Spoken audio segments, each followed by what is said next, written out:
never bang. All them as and calls now, whichever get up. I top my squad with a sweet one bliss.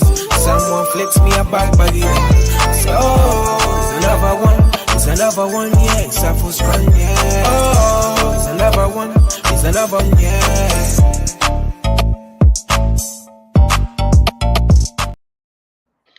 What's going on, people? Welcome into another episode of the Stay Weighed-In show, presented to you by iBoxingHub in association with our sponsors, D-Rock Clothing. Listen, we're a little bit late. Blame my MacBook. That's all I'm going to say. It's my MacBook's fault. That's all I'm going to say. I need to go to Apple rather than Harrods, but that's beside the point.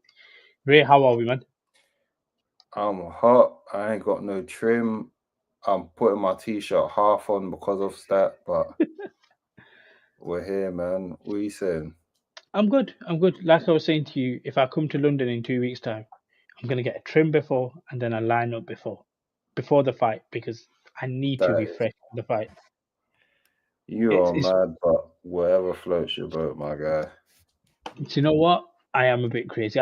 This is what I do. I spend a bit of money in areas that I'm not meant to spend money in, just because of the experience. I respect that. It's the experience, but we got to talk all things boxing. And look, the title of the show is Turkey's Run to Excellency in Boxing, because for me, this entire week has literally just been all things Turki Alalshikh. We're going to talk about Devin Haney and Brian Norman. We're going to talk about Eubank and Benn. But I've kind of got to start off with the three press conferences, or the press tour of Canelo Alvarez and Terence Crawford. And I'll be honest with you. I still believe what I believe, that Canelo beats Crawford, and he beats him pretty convincingly, 9-3. They might give it 8-4 a push. That's fair. But this three-way press conference that they did in Saudi, Fanatics Fest, and in New York, Turki Alalshikh has nailed it. For me, wait. New York or Vegas? I think they did Fanatics Fest, wherever that was. I did not know they done one at Fanatics Fest. I saw the Las Vegas one.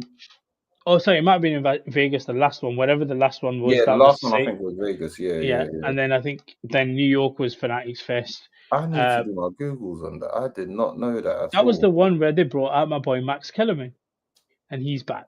And that's what I was going to talk about. But I want to just ask your opinion. Like, when we have big fights, we get a press run. When you look at this type of press run, the way they've done, they've hit the Saudi demographic to open it up. They've then hit arguably the most popular sporting event that we do in America, in Fanatics Fest, and then the heart of boxing, Las Vegas. Can you get a better run? And what's your take just on how it started to where we kind of bubbled up to now when it comes to the press conferences? I think I like how it ended. I didn't like how it started. So they was getting them to do a bit too friendly with the whole meeting with Piers Morgan, and they're being buddy. And listen, I don't like fake rivalry. I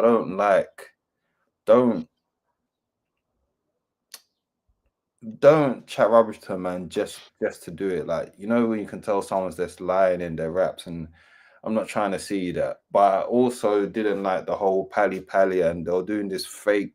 It was like a fake. What do they have in America, pageants? Because they're having that GOAT podcast when it's like Shaquille O'Neal, Tom Brady, and someone else. Dana White. What the fuck do they know about boxing? They don't, but it's a GOAT debate, and you just put. This is the thing. Let me land why I didn't mind it. Let me land why. Basically, you got this whole thing. It's a big showcase event. What's the biggest showcase? You could put Shaquille O'Neal, arguably one of the more bigger faces in basketball. You put Tom Brady, the greatest NFL player of all time. And then you put Dana White, the guy behind it all. No, I'm not saying no to Dana. I'm saying with the Tom, especially, at least Shaq over the years has shown some interest in combat sports, but more UFC than he has boxing, yeah. And Tom Brady's sitting there like just vibing. It doesn't land. Do you know why boxing? Listen, even though I know we have to move on from this guy, yeah, I know we do. But do you know why Mayweather was 'Cause despite how A-list he was, with media, he still kept it boxing. It wasn't too. It was still glitz and glamour, but on boxing's terms. Whereas I feel like this was like some contrived, like if someone was just like, what do we do to appeal to like But that's what it's Western? meant to be. It's next. It's Netflix. It's bigger than boxing. It is. I This. know it's meant to be bigger than boxing, but I just feel like uh it's missed its mark. It just came up, especially like I said, with Tom Brady, especially being there. He's not exactly got the personality to make things alive. He's like he comes from media trained, high, like showing teeth all the time, smiling, giving the answers that you know your mums want to hear. Like it's boxing. We're here for competitive talk, and Tom Brady's out here doing like I think like this is a patch. For me, it didn't land, and I feel like they recovered well with the Las Vegas press conference, only because I feel like at Las Vegas they finally showed a side of both of them where it's just like, yo, we are the ultimate competitors. Like, forget you know, all the Hollywood stuff that they're trying to do, all this stuff that they're trying to create. At the end of it, Bud is the ultimate competitor. Canelo is this box office champion. Show that. And that's what I feel like the Las Vegas, like that's what happens. You brought it to Las Vegas, you brought it to the Mecca, you brought it to where the boxing is what mattered. And that's what they showed. And I feel like that's why that press conference got the most reception, because Bud showed his competitiveness and Canelo just showed like, yo, I've been the box office guy for a reason. And that's what sells. Sometimes don't overcomplicate the formula. I know we're trying to make it reach the masses, but sometimes it's like you actually need to, before you expand, stick to what works first and build off that. Don't try to build off what Do you know what? you think. Normally I agree with you. Normally I'm okay with keeping it boxing. For this one, because of what it is, the platform it's on, screw it. Give me every single celebrity. Give me high rollers. Give me people who probably don't even know boxing. Go ask their opinion for this one, because this isn't a fight. In terms, it is when the bell rings, but Yeah. everything leading up to it, it needs glitz and glamour. It needs the biggest of biggest stars. Um, for this event, like I'm okay I with it get for what you this. mean, but there's also a level where it becomes cringy because it's different. It's not like, listen, I like some of the Hollywood glitz and glamour things, like when fighters go on like Jimmy Fallon or Jimmy Kimmel show, and they do stuff like that. But it works because they've got personality to bounce off. So when you do like the Jimmy Fallons or Jimmy Kimmels, it's like they go in with that comedic personality, and then they play off being like the scared comedian with the boxer that's always on edge type of thing. And that's why it works. I guess maybe I don't know if it's a shot at Tom Brady, but it's kind of just like I get you want to hit that market. At the same time, like I said, Tom is like he's such a square that is like it's hard to get him to do anything that he's not programmed to do. Like he's Do you know what? robotic. Well, we say that. So I thought that about Bud. But if you really see Tom Brady actually has charisma. He does have charisma. Like, well, this is when he was peak NFL. Tom No, Brady is did that the. no, but that's what I'm saying. He's robotic now. He is, let me say, I am the middle America sweetheart It's that's gonna because say what it's you an like to hear. environment he's not good in. So That's my point. So why but haven't but they? but because it just makes sense. Like if It we're having a doesn't. go, because we're hitting this American Netflix market, it makes sense to have someone who's relatable to him. I don't need Cristiano Ronaldo there, even though I am not going to be shocked if there is some kind of a sit down where Cristiano Ronaldo's there. At least, actually, no, I wouldn't want that. But do you know what it is? I need personalities that complement each other. That's what it is. That's why I said I like the But Jimmy Fallons and Jimmy Kimmels. They're not the biggest boxing fans. They're not the biggest MMA fans. But I have seen when stars are ascending, they go onto those shows and they do well because guess what? Those comedians know how to bounce off personalities and make it Hollywood and make it work. I'm not saying I get what you mean about listen, we got to make this A-list, we got to make this bigger. Yes, but I'm saying do it right. Don't just throw it. It's like football teams. We've seen it in the past year where managers are just like, well, that player is good, that player is good, that player is good. Let's throw them all together. And it's just like, yo, do those styles complement each other? Because you can buy a lot of A-grade players, and if you put them together in the wrong team, kalas. Do you get what I'm saying? Then you'd be But looking this like is the Chelsea thing. last season. When you have money, you can do it. And that's what Turkey's got. So he's able to do that. No, I'm not saying you can't. I'm saying what works. Because in long term, especially, and this is where people have to be worried now, and I've been saying this for a while, boxing is not in a good place because outside of the current stars, because this is what I've been saying for a while, a lot of the current stars were built off of the older, let me not say old, the older model of, yo, we're gonna put you on TV, on networks which reach the masses. Do you get what I'm saying? So it's easier for these lot now to do this, what Turkey's doing, and just throwing them on different random platforms. Because yes, you've already established your names, but I'm talking about the next generation. How are they gonna be like promoting themselves? Because now so many of these like boxing promoters have left, old school networks. And my thing is always, yo, you still need those networks that reach the masses. It's the same with UK boxing. Why do you think they're rinsing bloody Benn and Eubank too now? Because I'm sure a lot of British promoters know now it's a wrap for British boxing for a while after this period. It's a wrap. Who are the next British stars? And I'm not saying who are the best fighters. Who are the next British stars? We're losing stars. We ain't got no stars no more. There is one thing that I'll say. This, as much as it's a boxing event, this could not be more of a UFC feel to it, even if they try to strip it back. Yeah. The way Dana White conducts his press conferences for UFC, all of these press conferences have just fit into that mold. Like the last one was a UFC press conference. I've not seen this Dana in like a decade. This Dana, that was great. The Conor McGregor Dana, yeah. I didn't want to say, but even past Conor McGregor, yeah, you could argue, and a lot of people have been saying this argument when the UFC was in the 2010s and Dana was really putting his foot into promoting. This is what this feels like, and I even put in the group chat. I jokingly said, "Yo, Dana's living his dream right now." Well, it's for boxing. Yeah, I've not seen this Dana in terms of like how his face is lit up, promoting, how he's proper putting effort into promoting this, and obviously I'm sure the pay is motivating, but he seems to like this has seemed to have brought a vim back to him that he hasn't had in a long time. And we're just coming off the weekend of Ilia Topuria becoming double champ. And I don't even think he was as excited for his own promotion as he is for this boxing one.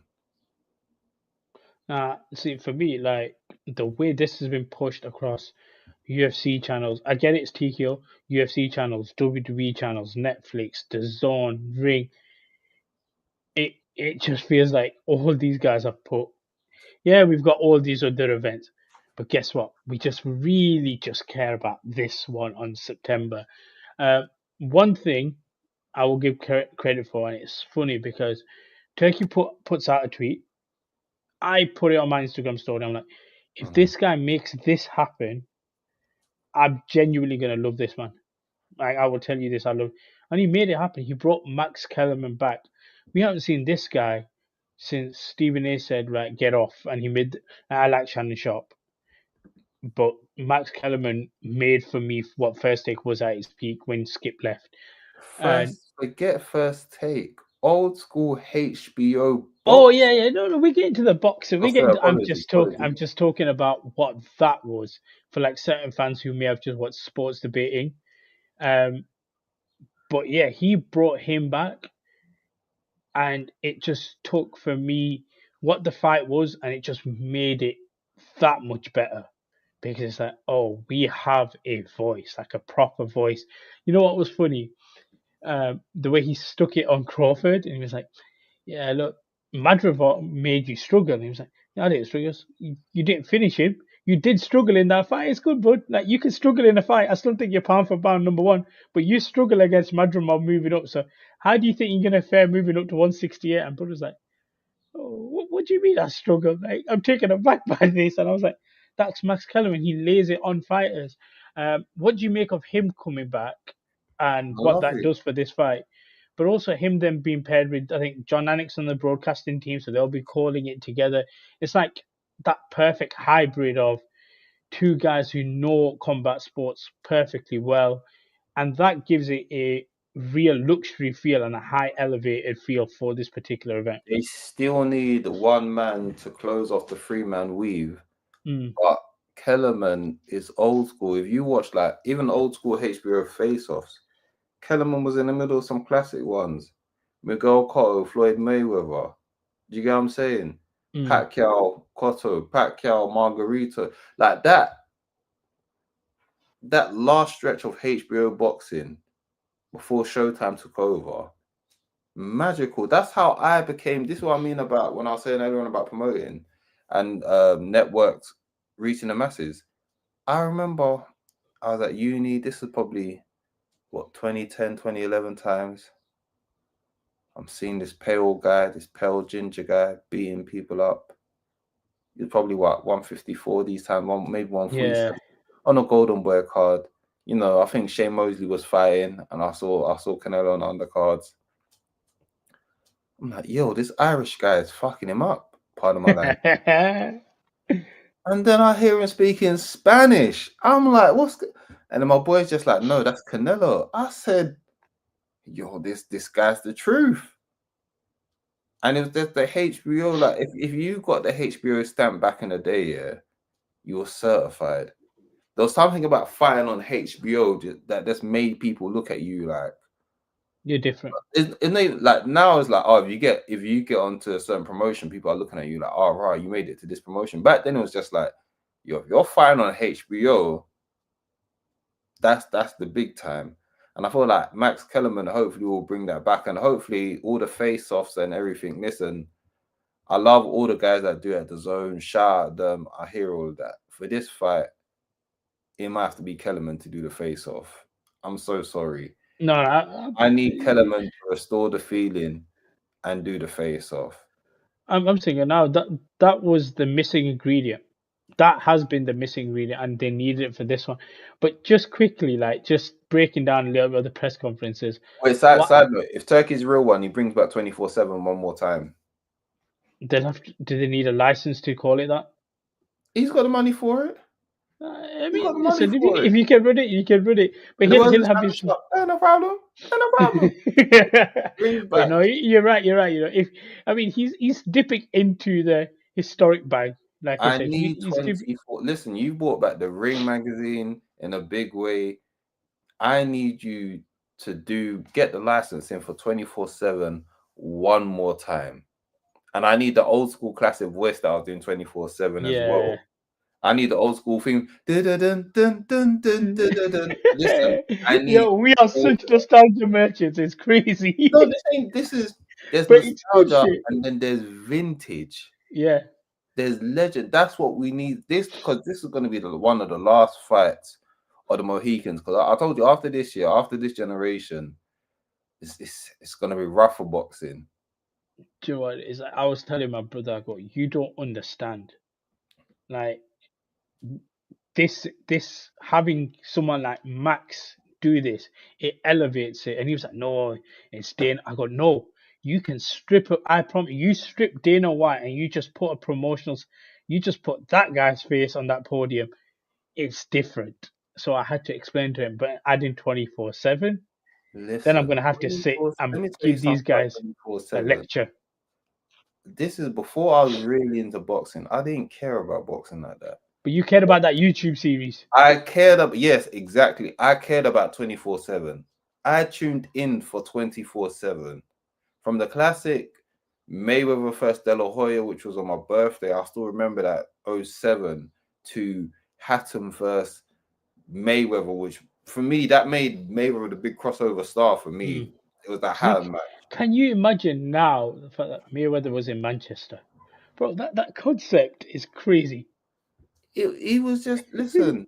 He was there with City fans. He came out in United shirt, 24/7. He made people hate him even more. And we've said this for a long time. I feel that especially with like someone like Crawford, he's got a brilliant personality that was held back because he wasn't quote unquote controversial. But for me, Crawford's competitive edge can be just as much box office as someone doing fake trash talking. Because when Crawford is saying some of the stuff he's saying, he means it. You can see in his eyes this guy means it. Like you can see when he was talking about Canelo, I think they tried to say about Crawford's legacy is not that good. And you can see in his eye when he said, and how many other people kept on saying my legacy is not that good, and I stomped a mud hole in them. I want to stomp a mud hole in you too. And he meant it. That wasn't no, I'm trying to hype this fight up. That was a man saying, no, I'm going to beat you up, and you're going to get beat up by everyone else that doubted me. One of the greatest things to ever happen was Canelo Alvarez learning English. Listen, bro, listen. It's sick. The way he's played the antagonist role here, it's crazy. He's just like, who's your... What I love is the fact that when he said to Crawford, he goes, who's your best win? And Thingy said who he said at the time. Why does your head not go to the most marketable guy, which is Errol Spence? Like, if he had just run that, fine, we ain't going to say nothing. It's the fact that you brought up names that at that point had value, like Ricky Burns, etc. But nobody going to care about Ricky Burns respectfully. We're going to care about you thinking, oh, you're going to say Errol Spence Jr. You didn't say that. But then he can't say that as well because he talked shit about him. He said he weren't that as good as he thought. I think, do you know what's funny? It's almost like it goes back to the competitor in him. It's almost like the competitor in him can't. I think someone pointed out, which I think is very true as well, with Bud. I think it was like when people talk about he's not into the glitz and glamour. He's talking about who gave him. If you look at the names they brought up, he's thinking about the guys that gave him his best fight. So then, obviously, if other people, glitz and glamour wise, and listen, I'm still team man down. But obviously, Spence was like the guy that was meant to be built as, you know, the big Goliath. And I think because of the way that Bud took him down, Bud's in his mind is just like, that's not, to you guys, he's this. To me, he's not that. And even, like, you can hear it in my voice. I love that energy. And it hurts me because Spence is my guy. But I love the energy because Bud is looking at him like, yo, to him, he's this to you lot. To me, that was just another guy I beat. Ricky Burns is the real one that took me to the edge. You get what I'm saying? And I feel like that came across well in the Las Vegas press conference because the bar that really got Canelo, which was funny because Canelo was just like, oh yeah, all these guys, they move up and they're only good, but they're not great. And then he goes, wait, so was you only good when you faced Bivol? I said, you know, what's that meme that came into my head? Super Hot Fire, and everyone's just like, oh. Listen, the thing is, he walked into it because it was just set up for him. You have to be witty and sharp to set that up, and that's what I mean about Crawford's personality. Is like the wit that he had to say that, to drop that bar straight away was just like, that's my guy, man. That's who I'm supporting. Win, lose, what do you think? That's who I'm supporting. Leading up to September, because there's a few other fights as well that I want to talk about. What else do you think these guys will do? Like how much content do you think is recorded that they're going to throw out? Because obviously there'll be that cooling off period where both guys will lock in. You'll get stuff being recorded but not really put out and stuff. I told you, we just need 24/7. That's all. This is what I mean about there's beauty and simplicity. Yes, all that glitz and glamour stuff they were doing, it's all right. 24/7, and you know, like, and especially if it's on Netflix, that's it. That's shit. Marketing done. 24/7 Netflix, bam. What more could you want? Especially with an audience like Netflix, yeah. Look at what Drive to Survive done. Do you get what I'm saying? Oh, do you know what? I'll be honest. You don't need 3 parts. You can do 6 parts. No. Give It's it to too much. It's too much. no. Give it to me. Give it to me. 6 You know weeks. what? Leading Yeah, up, no, 5 weeks, and it's then too much. epilogue or whatever the hell Look, it the only is. reason I'm saying it's too much here is because remember, we also have to remember the fighters. We need to give them balance to actually Yeah, no, I concentrate hear it. on I their hear it. stuff Listen, so I'll get that they can excited. focus All on. right. We want them as much as we want the promotion. We need these guys. Okay. I need a. Okay, let me have 3 to 4. Okay, give me 3 to 4 3, episodes. Yeah. and then I want an epilogue, but I don't want to wait long for that. Is an epilogue, prologue? Like What's the how one after? Showtime used to do. Yeah, I need Look, one you after. know what? Yeah, thank you for reminding me of that. I'm gonna load. Let me load it up for when I'm eating later on. I'm gonna load it up because that epilogue of Crawford and Spence. So I need that afterwards, and I don't want to wait 3 weeks. That's That editor, hilarious. that cameraman, record that shit, get it out to me 2 days later. That epilogue, yeah. I remember I nearly had. Do you know? This is why I said Spence is my guy because I remember that epilogue and Spence was just there like he just took his beating like a man. He was just like, "Yo, no excuse." Like so many people after making an excuse for him, and Spence was just there like, "Brother, he whooped me," and I took that whooping like a man. And credit to Spence, that man went out on his shield. That man said, if you're gonna beat me, you gotta take me out, and that's what he done. And it's just the emotion involved in all of that was just like, oh man, one epilogue. But yeah, we need that. You're right. We need an epilogue. Even like I just remembered Spence versus Ugas. I remember Yeah. I was in Ghana when. I always want an epilogue afterwards, but You're right. don't do something cheap of 10 minutes. Give me at least a bit of substance. Give me What's, give me 18 to 23 minutes. yeah, geez, old school ringtones there. But yeah, we need a good. I like that. I think. Oh, do you know what? 3 weeks. 3 weeks in camp, and epilogue. I think that's fine. I would like that. 3 weeks and epilogue. So The that other means thing, three episodes and epilogue. yeah, I'll take that. I'm okay with that. The other thing I want to not quickly, I want to go over it a bit. Yeah. We've got the rematch as confirmed. They've not confirmed the location, but Eubank Benn 2. Now, I'll be very honest. I understand it that it's not the right fight to have for Eubank and stuff like that, but I'll be very honest with you. In 2025, there's not a fight either of them can realistically do that has any value. So in this case, you go make your money. Okay, you're signing up for it. You know what you're signing up for. I'm not going to feel sorry for Chris Eubank Jr. Maybe they could have done better in the It's contract. not that I feel sorry for him. Sorry isn't a word because that man he goes by the Warriors code. Yeah. So Eubank Jr. is a G, but it's just more of that fear of flying too close to the sun, where you played with your health the last time, and then you got fined however much because they said you had to. Was it a quarter of a pound or something so minuscule?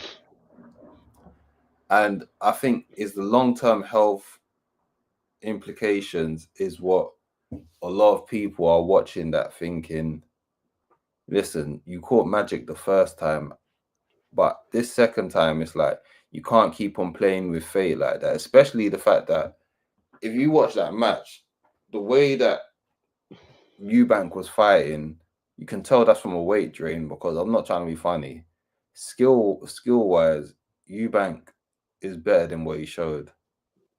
And there was a certain point in the fight he just started scrapping when he didn't need to. But it should really be a shout out. But you can tell like when you're weight drained like that, your body's in no condition. And I've seen it with fighters of the past where even you can argue like we mentioned before, Errol Spence. You kept on going to 147 when your body is clearly that of. I remember Mayweather even looked at Spence one time. He goes, "I don't understand how this guy's not been at 154 or 160 yet." Your frame is that of a 160 fighter. And if you keep on going to the well and fighting people when you're weight drained, I don't want... I'm Team Eubank. I don't want him to get a loss. And I also don't want him to do it because of the health implications with This it. is my thing, though. Like, I'm a little bit surprised, but I'm also not that the fights bring it back.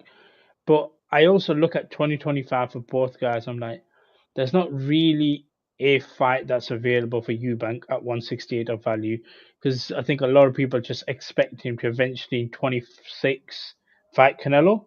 Yeah. With what's it called, Benn, if he's doing the 147 route. Barrios seems to be that option that they want to go with. Obviously, he's going to be tied up with Pacquiao.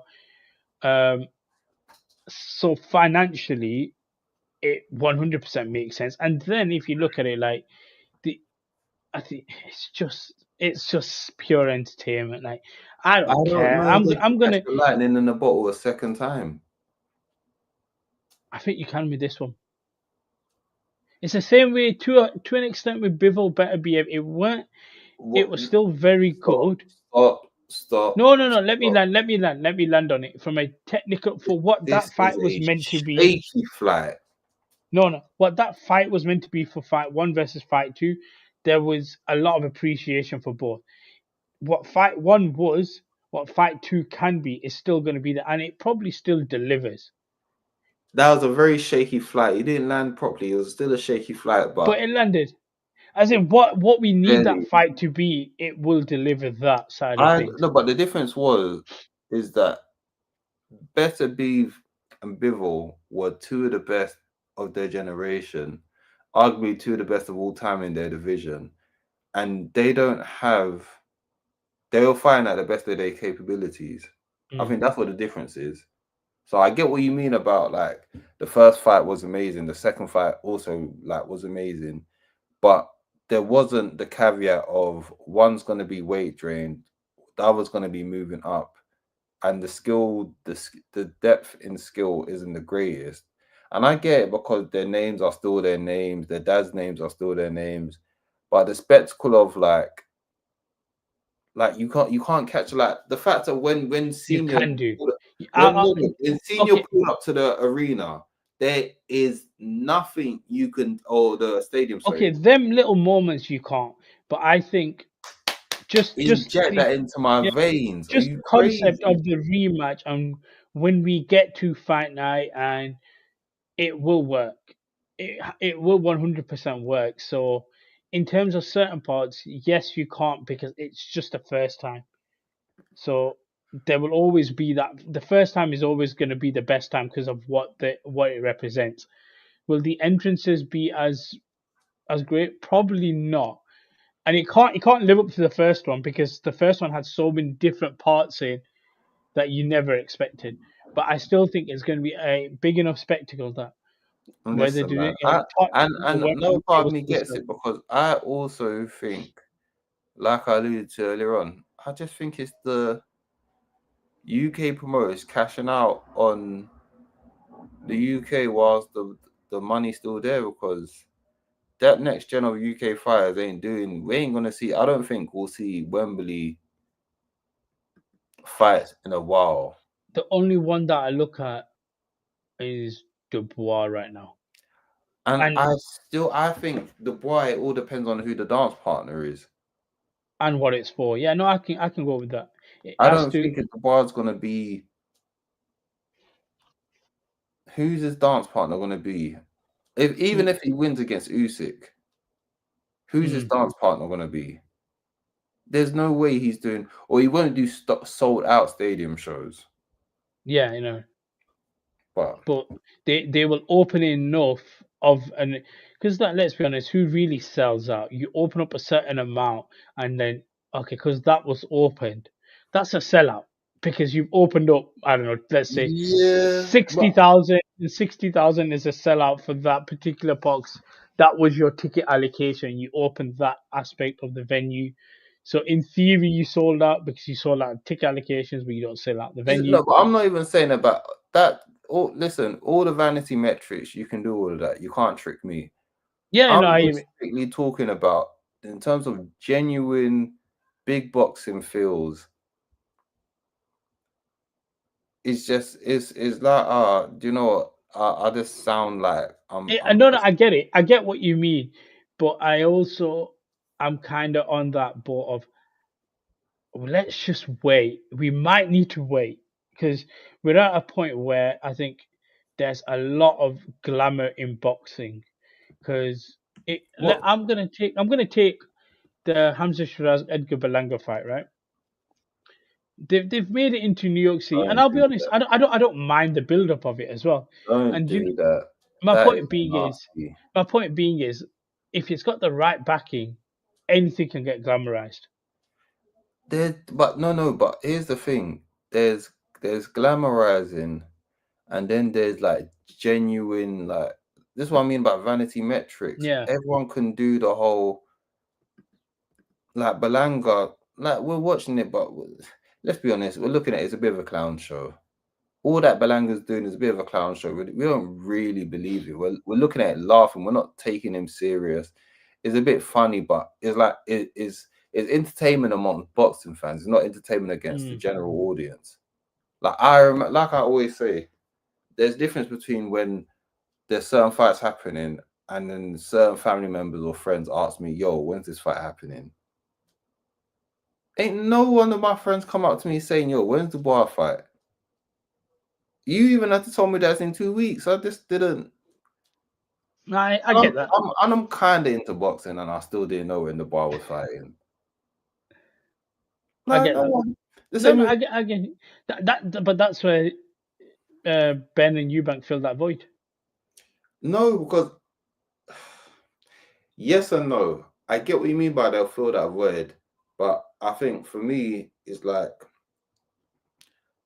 I'm just being a misery Gus right now. Because in all honesty, What you're looking for is you're looking for the next AJ, yeah, and you can't. I It's want like, the I like a good spectacle fight every now and then. I do, because I'm not gonna act like I'm above it. I'm not. Like the Eubank Benn, I liked it, but then there gets to some point where it's like, when are we but actually gonna get the best of the best this is the thing. celebrated? The same way you look for the next AJ, the same way you look for the next Canelo, Crawford.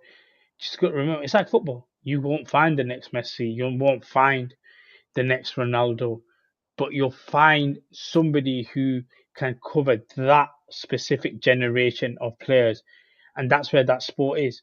Lamine Yamal, for example, he's Yeah, but that I've guy. known. But the difference is the stage for football is always going to be a stage for football. The stage for football is always going to be on a platform where it's like Lamine Yamal Champions League is on a platform where everyone can watch it. Well, most people. I know, obviously.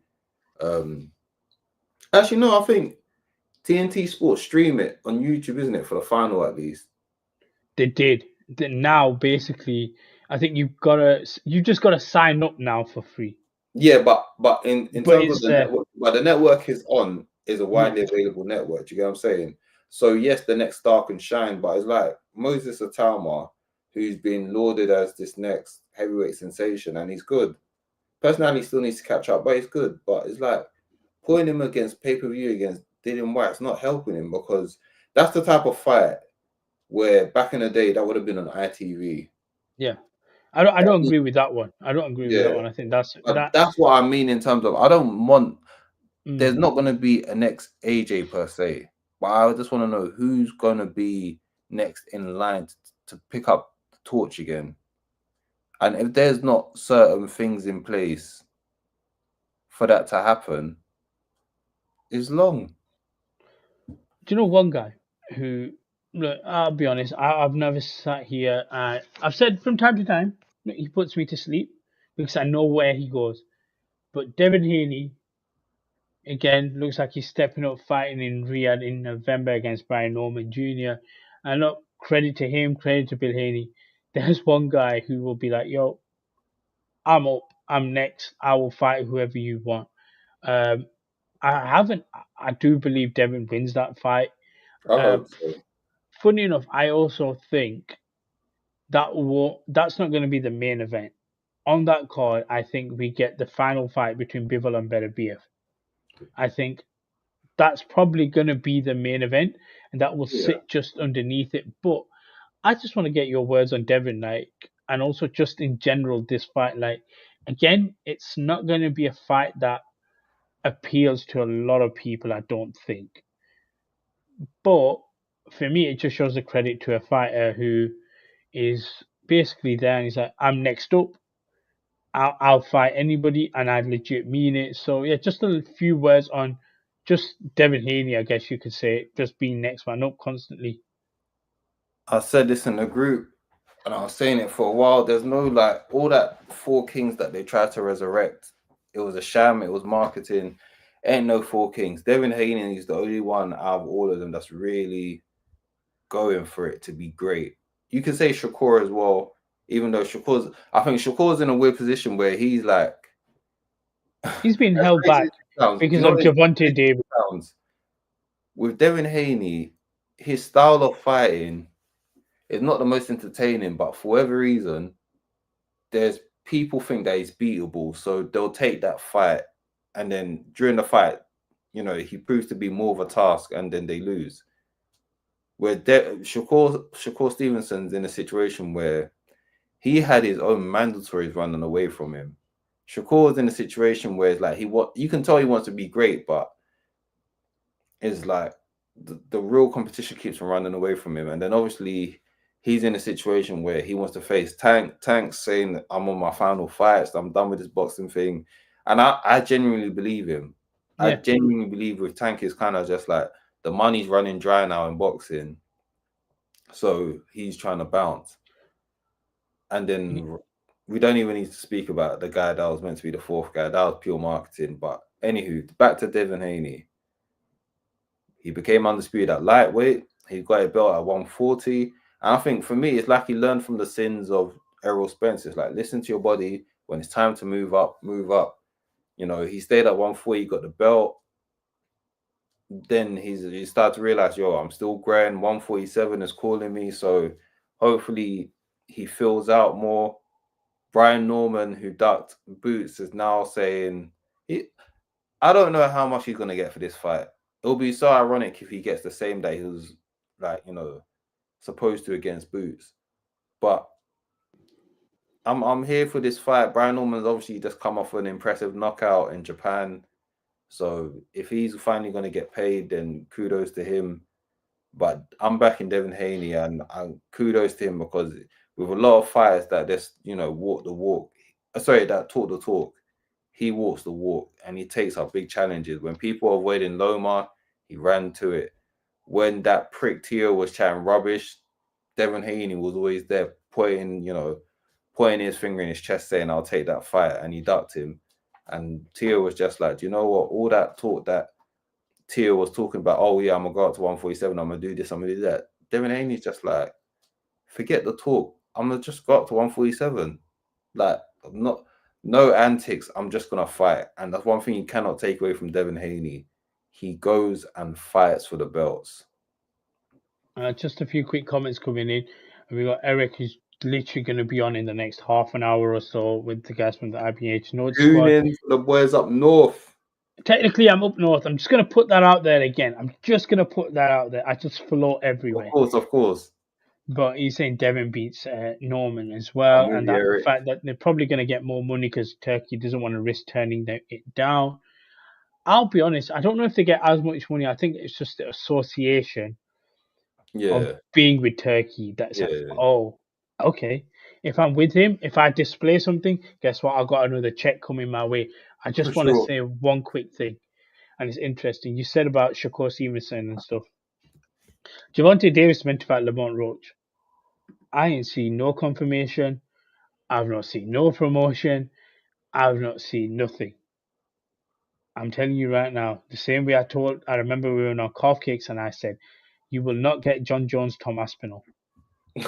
We're never getting Gervonta Davis, Shakur Stevenson. We might. Do you know what? We're never getting that fight. Yeah, we're not. Because Gervonta knows. Like I just mentioned, Gervonta is at the point where there's no more money in American boxing. No more big money. and he's run into an opponent where it's a great adversary, but he's not got the name. So Lamont is gonna make P's that he ain't made before, but Davis is like, no, no. I think you're being kind. You know what's happened with Gervonta Davis, and this is me oh, possibly player hating, whatever you want to say. He's run out of opponents that he can cash in on his name. that too, yeah. Because now people have woken up. No, there's a guy we want you to fight.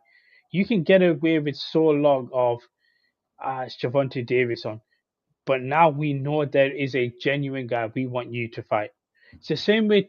Actually, no, I'm not going to say that comparison, but there's a guy we want you to fight. And if you're not fighting, we might tune in still because you can sell a fight, but we're not going to care as much. Yeah.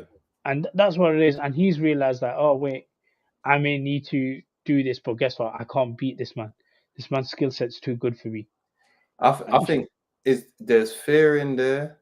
I think he genuinely wants to go out of boxing because I don't think there's the money in there as much. Because, like you said, he's running out of opponents.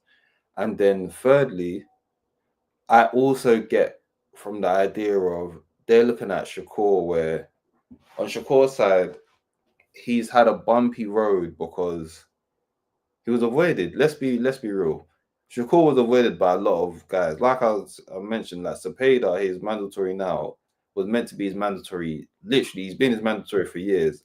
And Oscar's just basically done the Golden Boy Protection Program where he does this thing where he keeps his fighters, cashing in away from the challenges until they have no other choice. The same thing happened with Zerdo, where Zerdo had some crazy record until he finally went up against, was it Bivol?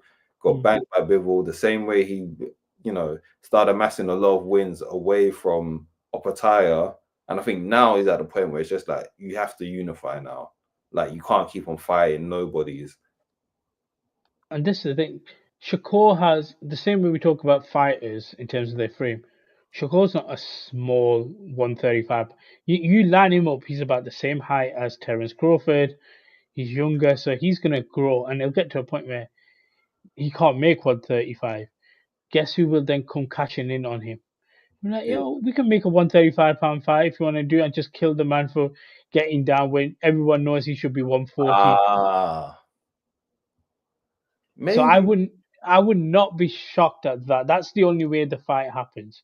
If Shakur knows his body, he can't make 135, tries to do the 140 route, possibly gets a win over there, and then Gervonta realizes, I'll make the fight with you, but you got to come down at 135. When's Shakur's fight? Is that this week or next week? 2 weeks, I want to say, with Sunday. Yeah, 2 weeks. So it's on the same day as Usyk Dubois? No, that's 3 weeks, sorry. That's in 3 weeks. They fight on the 12th. Shakur, what I will say is this, Shakur needs to post. This needs to be a statement fight. This actually needs to be, and I think it will be, this actually needs to be a big statement fight for Shakur. Because I feel like, if not now, then kiss that Gervonta fight goodbye. I'm the opposite. I feel like if he puts on a statement, he's kissing it goodbye whilst he can do to make 135. It's a catch-22, but I feel like the reason why I'm saying he needs a big statement is because if he gets the American crowd behind him, then it's going to put more pressure on Gervonta Davis to be like, yo, that's the fight you need to take. If you do not take this fight, whereas now, there's like some people chirping up about Shakur needs to, fight Davis, but it's not as much. Whereas if it's like when Holyfield and Tyson were fighting back in the day, where Evander Holyfield became so undeniable that it was just like, yo, Tyson, you have to face him. And I feel like that's where Shakur's in that position where it's like, you need to become more undeniable because he's that hypothetical fighter. What I mean by hypothetical fighter is just like, everyone thinks that, oh yeah, if he faces against this guy, he should beat him. But it's just like, we don't need the coulda, shoulda, wouldas no more. We need to see belt to ass. But we shall see. But anywho, I say all that to say this. Shout out Dev Dollars. Just quick few comments before we wrap up. We've got Ra saying Shakur will stop Cepeda. I hope so too. Zerdo will fight Jake Paul. Personally, I think Jake Paul Canelo will eventually happen as well. I'm just going to throw that out there. Shout out Deontay Wilder as well. Let me just put that out. Shout out Deontay Wilder. We're Deontay back, should baby. fight Jake Paul. That's who Jake Paul should fight. Yeah. No, I don't want to put the guy in hospital because I still believe in Deontay. I don't even know who you're saying who's going to go hospital in that fight, to be honest. No. Jake Paul goes hospital. I think Shakur stops him. Raw listing off a few names. Listen, the Floyd Schofield name has got light again just because of what he did over the weekend. That could potentially be the fight. And just quick shout out again, Eric saying once we wrap up, these guys will be going live at 9 o'clock. So stay tuned into the channel because literally we are wrapping up right now in 22 minutes because these guys are never late like we are. They will be on. But listen, Ray, we're going to wrap up as I just said. Any final words before we go? Listen, man. It's going to be a good summer. So tune in, stay weighed in. All the socials at the bottom. You know what to do.